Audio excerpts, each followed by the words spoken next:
আজকে আমি গিয়েছিলাম দাড়িবেড়া কালী মায়ের মন্দিরে পুজো দেখতে।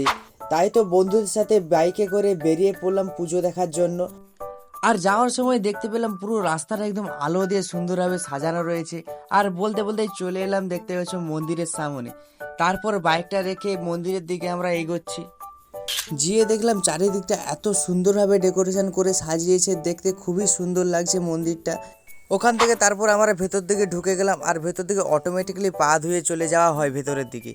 আর বাঁ দিকে রয়েছে শিব মন্দির এবং ডান দিকে রয়েছে কৃষ্ণ মন্দির, আর মিডিল রয়েছে আমাদের মা কালী। দেখতে খুবই সুন্দর লাগছে মাকে। তারপর ওখান থেকে প্রণাম করে বাইরের দিকে বেরিয়ে পড়লাম। আর বাইরের চারদিকটা তোমাদের একবার দেখিয়ে দিই কত সুন্দর লাগছে। আর ওই দিকে রয়েছে মাঠ, আর মাঠে চলছে ভোগের কাজ। সেটাই দেখার জন্য আমরাও চলে গেলাম মাঠের দিকে। আর এসে দেখলাম চারিদিকে ভোগের কাজ চলছে। তো আমরা চারদিকে দেখি, আর তোমরা চ্যানেলটিকে সাবস্ক্রাইব